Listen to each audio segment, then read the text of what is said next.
The night was pitch black, the moon obscured by heavy clouds. I gripped the steering wheel tightly, my knuckles turning white as the headlights sliced through the darkness ahead. The road stretched out before me like a sinister ribbon, disappearing into the unknown. A shiver ran down my spine as I realized just how alone I was out here. The only company I had was the eerie hum of the engine and the faint echo of my own breathing. I had never been a fan of driving alone at night, but circumstances had forced me into this situation. A last-minute business trip had taken me to a remote town nestled deep within the countryside. My GPS had guided me through winding roads and overgrown paths, the journey becoming increasingly unsettling with every mile. As I drove, the trees lining the road seemed to close in on me, their branches clawing at the windows as if trying to drag me into the darkness. Every shadow that flickered across the headlights felt like a lurking presence, a potential danger waiting to pounce. I tried to brush off my unease, chiding myself for being so paranoid. It was just my imagination playing tricks on me, I told myself. But then I saw it, a figure standing on the side of the road. My heart skipped a beat as the headlights revealed a person, their back turned to me. I instinctively eased off the gas, my foot hovering over the brake pedal. What was someone doing out here in the middle of nowhere, especially at this time of night? My mind raced with possibilities, each one more chilling than the last. As I approached, I squinted, trying to make out the person's features. They appeared to be wearing a tattered, dirty dress that fluttered in the breeze. Long, disheveled hair cascaded down their back, and their posture seemed off. A feeling of dread settled in the pit of my stomach, and a voice in my head screamed at me to keep driving, to not stop for anything. But against my better judgment, I slowed down and rolled down the window. "Hey, are you okay?" I called out, my voice trembling despite my efforts to sound confident. The figure didn't respond, didn't even turn around. They remained motionless, a statue in the night. A shiver ran down my spine, and I felt a wave of panic wash over me. Something was seriously wrong. Without thinking, I slammed my foot down on the gas pedal and sped past the figure.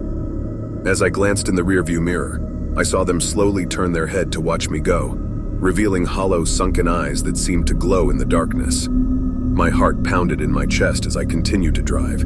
The image of those eyes burned into my mind. I couldn't shake the feeling that I had narrowly escaped something sinister. I gripped the steering wheel, my knuckles turning white once again. The road ahead seemed to stretch on forever, the isolation and fear closing in around me. And then, just as suddenly as it had appeared, the figure was back, this time standing in the middle of the road, directly in front of my car. I slammed on the brakes, the tires screeching in protest as the car skidded to a halt just inches from the figure.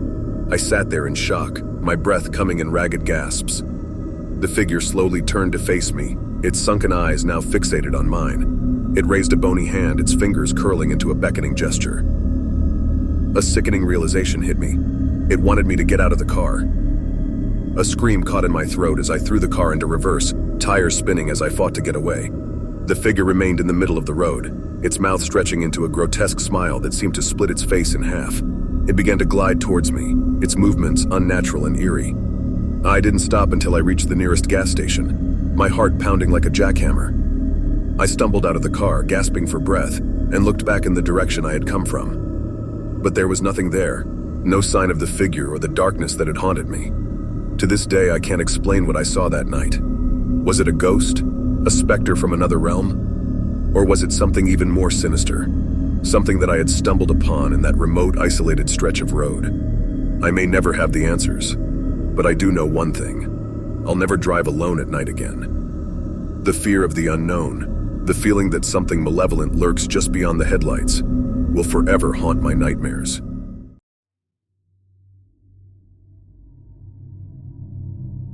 The moon hung low in the ink-black sky, casting feeble light on the winding road ahead.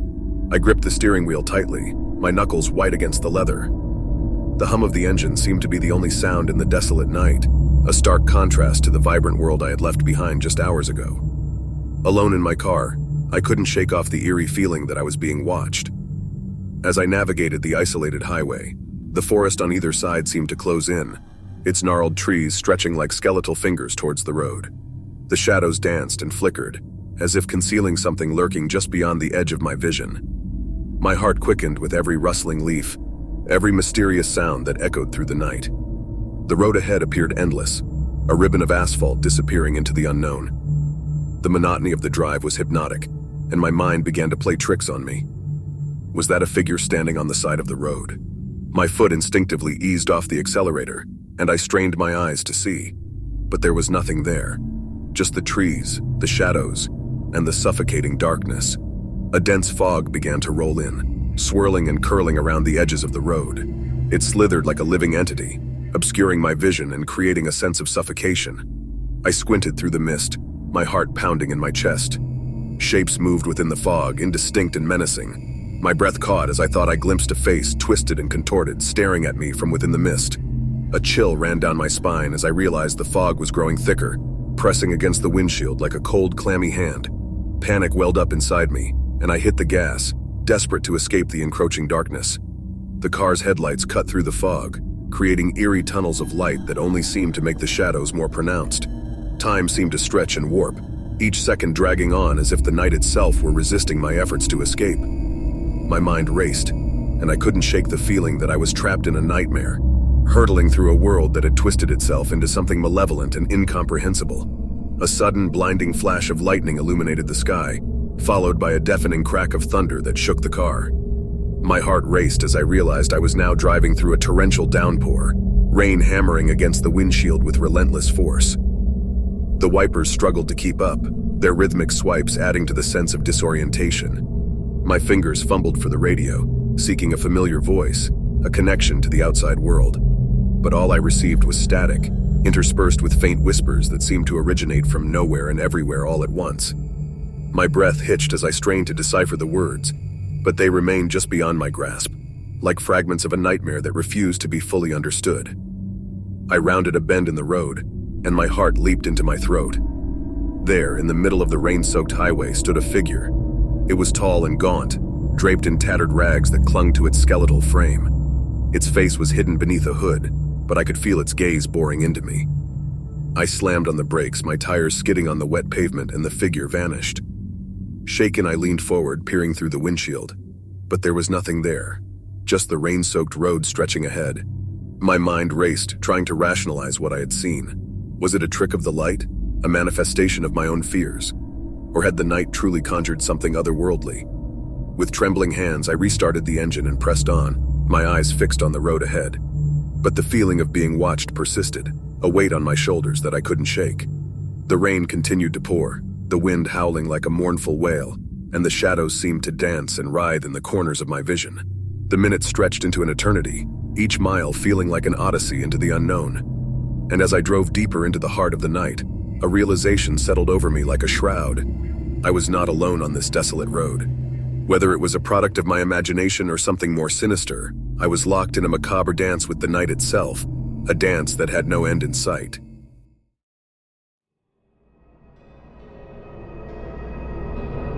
The night was thick with an unsettling stillness as I drove alone along the desolate stretch of highway. The flickering light of the dashboard was my only companion, casting eerie shadows that danced across the interior of the car. The trees on either side of the road loomed like silent sentinels, their branches stretching out like gnarled fingers waiting to grasp onto any unfortunate soul who dared to pass. I had been driving for hours, surrounded by an enveloping darkness that seemed to press in from all sides. The radio had long since lost its signal, leaving me with only the distant hum of the engine for company. My hands gripped the steering wheel, my knuckles white with tension as I strained my eyes to pierce through the inky blackness ahead. As if on cue, a faint clattering sound emanated from beneath the hood of my car. Panic surged through my veins as the engine sputtered and coughed before finally coming to a shuddering halt. I was alone, stranded on this forsaken road, with nothing but the chilling silence and the distant hoot of an owl for company. My heart raced as I fumbled for my phone, praying for even a single bar of signal. But of course, luck was not on my side tonight. The phone's screen remained stubbornly blank, a cruel reminder of my isolation. Swallowing my fear, I opened the car door and stepped out onto the gravelly shoulder of the road. The air was thick with an unnatural chill, sending shivers down my spine. I popped the hood and peered into the abyss, my feeble flashlight casting a feeble beam on the engine. I had no knowledge of cars, but I hoped that by some miracle, I would be able to fix whatever had gone wrong. But as I stared at the tangled mess of wires and metal, a feeling of unease gnawed at the edges of my mind. It was as if the shadows themselves were watching, waiting for me to make a wrong move. With a sigh of defeat, I closed the hood and returned to the safety of the driver's seat. Panic began to claw at the edges of my mind as I realized the gravity of my situation. I was alone, in the middle of nowhere, with no means of communication and no hope of rescue. A sense of dread settled over me, its weight almost suffocating. I glanced at the rearview mirror, and for a fleeting moment I thought I saw something. A shape, a movement, just beyond the reach of the headlights. My heart skipped a beat and I quickly turned around, but there was nothing there. Just the empty road disappearing into the blackness. I clenched my fists, trying to steady my nerves. Maybe it was just my imagination playing tricks on me. Maybe the isolation and fear were getting to me. But then I heard it. A soft, distant whisper. It was as if the wind itself was carrying a chilling message, too faint to decipher, yet laden with an otherworldly weight. As the minutes stretched into hours, I began to lose track of time.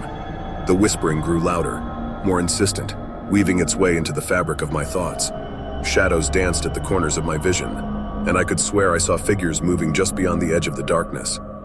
My heart pounded in my chest, and a feeling of hopelessness settled over me like a heavy shroud. And then, as if the universe itself had conspired against me, the car's interior lights began to flicker and die. The darkness enveloped me, becoming a living, breathing entity that seemed to press down on me from all sides. The whispering grew into a cacophony of voices, a chorus of unintelligible words that filled my ears and echoed in my mind. Tears welled up in my eyes as I gripped the steering wheel, the sensation of being watched becoming almost overwhelming. The darkness outside seemed to stretch and contort, taking on monstrous shapes that moved with a sinister purpose.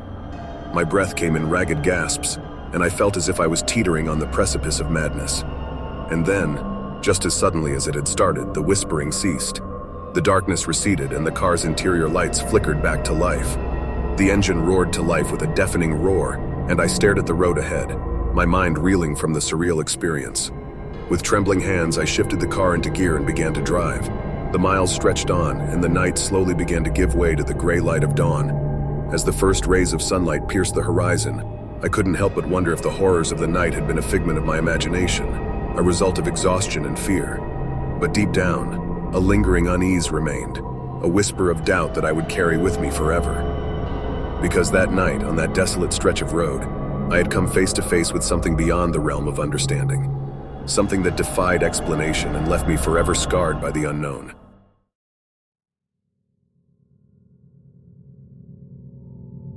The night was thick with darkness, the kind that wraps around you like a shroud, suffocating any sense of comfort or safety. I had always been told to avoid driving alone at night, especially on the old country roads that twisted through the woods. But stubbornness had always been my downfall, and that night was no different. I sat in my car, the engine purring softly, the dashboard clock reading 2:47 a.m. My heart pounded in my chest like a distant drum, a steady rhythm of unease that echoed the eeriness of the night. The wind whispered through the trees, creating ghostly melodies that seemed to dance on the edge of my consciousness. I had been driving for what felt like hours, the headlights of my car cutting through the inky blackness ahead. The only company I had was the crackling of static on the radio, unable to find a station amidst the desolate landscape. My grip on the steering wheel tightened as the road seemed to stretch on endlessly, each twist and turn a new nightmare waiting to unfold. A flicker of movement caught my eye, and I slammed on the brakes, the tires screeching against the pavement. My heart raced as I peered into the shadows beyond the reach of my headlights. There, standing at the edge of the road, was a figure, a person. I strained my eyes, trying to make out any details, but the darkness clung to the figure like a cloak. Summoning a courage I didn't know I had, I rolled down the window and called out, my voice trembling. "Hey, are you okay?" The figure didn't respond, just stood there, unmoving. Dread settled in the pit of my stomach, a sinking feeling that something was very wrong. Shivers ran down my spine as I considered my options. Should I drive away, ignoring the unsettling encounter? Or should I stay and offer help to a potential stranger in need? Before I could make a decision, the figure began to approach the car, its movements unnatural, like a marionette being pulled by invisible strings. Fear gripped me, the kind of fear that immobilizes you, that makes your limbs feel like lead. I hit the gas pedal, tires spinning as the car shot forward, leaving the figure behind in the rearview mirror. But as I sped away, a sense of guilt gnawed at me, tugging at my conscience like a persistent nightmare. The road seemed to twist and wind more fiercely now, the trees crowding in on either side. Shadows danced and swayed, taking on grotesque forms that seemed to leer at me as I passed. My breath came in shallow gasps, and I couldn't shake the feeling that I was being watched, that something was lurking just beyond the reach of my vision. Suddenly, my headlights flickered and died, plunging me into total darkness. Panic welled up inside me, threatening to suffocate reason. I fumbled for my phone, using its feeble light to guide my hands back to the steering wheel. Heart pounding, I tried to restart the car, praying that the engine would roar to life. And then, from the blackness outside, came a soft, whispering voice. It was a voice that seemed to seep into my mind, like tendrils of smoke curling around my thoughts. "Why did you leave me?" it murmured, a mournful sadness echoing through the words. My breath caught in my throat as I looked out into the darkness, my eyes straining to make out any shapes. A glint of pale light caught my eye, and I squinted, my heart racing. It was the figure again, standing just beyond the edge of the feeble glow from my phone. Its features were indistinct, a blur of shadows and pale skin. But its eyes were pools of darkness, devoid of light or humanity. I forced myself to look away, to focus on the car's dashboard, on the keys still trembling in the ignition. With a desperate twist of the wrist, the engine roared back to life, and the headlights burst forth, cutting through the darkness like a blade. The figure was gone. I drove faster than I ever had before, the road twisting and turning like a nightmare roller coaster. The voice, the figure, the eyes, they all haunted me, taunting me from the edges of my vision. Every shadow seemed to conceal another terror, every rustle of leaves a potential threat.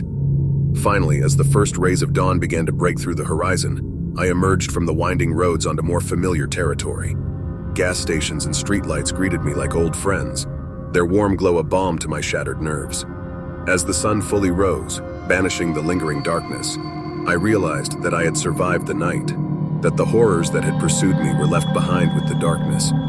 But even now, as I recount that nightmarish journey, a lingering unease remains. The memory of the figure's eyes, the sensation of being watched, it all haunts my thoughts like a persistent ghost. And whenever I drive alone at night, a voice deep within me warns of the things that lurk just beyond the reach of the headlights, waiting to drag me back into the darkness.